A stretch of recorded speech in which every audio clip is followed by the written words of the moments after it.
नगरहून बीडकडे जाणारी बस फोडलेली आहे। दगडफेक करून अज्ञातांनी ही बस फोडली आहे। या बसमध्ये अनेक प्रवासी प्रवास करत होते, तर धुळे सोलापूर महामार्गावरील शिवाजीनगर परिसरात ही संपूर्ण घटना घडलेली आहे। बसच्या बाजूच्या काचा फुटल्या आहेत। बसमधील सर्व प्रवासी सुरक्षित असल्याची माहिती समोर येते।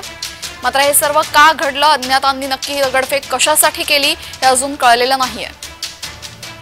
संभाजीनगरहून बीडकडे जाणारी बस अज्ञातांनी फोडली आहे। दगड फेकून अज्ञातांनी या बसच्या काचा फोडल्या। यामध्ये अनेक प्रवासी होते। दरम्यान सर्व प्रवासी सुखरूप असल्याची माहिती समोर येते। धुळे सोलापूर महामार्गावर शिवाजीनगर परिसरामध्ये ही घटना घडलेली। बसच्या समोरील बाजूच्या काचा फुटलेल्या आहेत आणि बसमधील सर्व प्रवासी सुखरूप असल्याची माहिती सध्या समोर येते।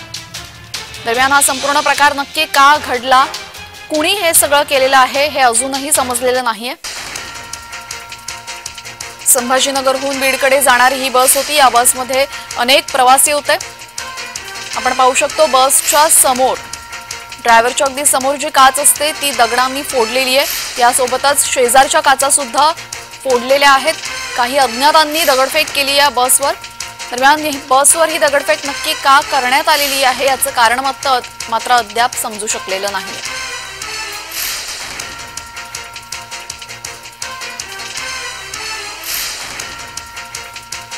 संभाजीनगरहून बीडकडे जाणारी बस फोडली आहे। दगडफेक करून अज्ञातांनी ही बस फोडलेली आहे। दगडफेक करून अज्ञातांनी बस फोडली असून यामध्ये अनेक प्रवासी होते। दरम्यान सर्व प्रवासी सुखरूप असल्याची माहिती सद्यस्थितीत समोर येते।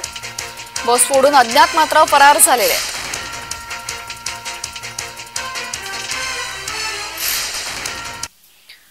आपल्यासोबत आमचे प्रतिनिधी विजय चिडे जोडले गेलेले आहेत। विजय, या घटनेमुळे अनेक प्रश्न उपस्थित होत आहेत। सर्वात महत्त्वाचा प्रश्न म्हणजे कोण होते हे सर्व अज्ञात आणि त्यांनी का हे सगळं केलंय? नक्की जर पहिलं दुपारी जे आहे ते छत्रपती संभाजीनगरहून ही बस जी आहे ती बीडकडे चालली होती आणि यावेळी जर बघितलं तर काही अज्ञात लोकांनी जे आहे ते त्या बसवरती दगडफेक केली पाहिजे। 10 ते 12 जणांच्या टोळक्याने जे आहे ती या बसवरती दगडफेक केली होती। त्यामध्ये जर बघितलं तर बसमधील सर्व प्रवासी जे आहे ते सुखरूप आहेत। मात्र आता या बसवरती दगडफेक केला असल्याने बसचे देखील मोठं प्रमाणात नुकसान झालेलं आहे। यावेळी जर बघितलं तर दगड फेकल्यानंतर बस चालकांनी जे आहे ती बस त्या ठिकाणी थांबवली आणि बसमध्ये सर्व प्रवासी जे आहे ते खाली उतरले। त्यामुळे यामध्ये जर बघितलं सर्व प्रवासी सुखरूप असल्याचे पाहायला मिळतात। मात्र आता या बसवरती दगडफेक करणारे नेमके कोण होते हे सध्या आता प्रशासन जे आहे ते पाहताना पाहायला मिळत आहे। प्रशासन त्या ठिकाणी दाखल झालं होतं।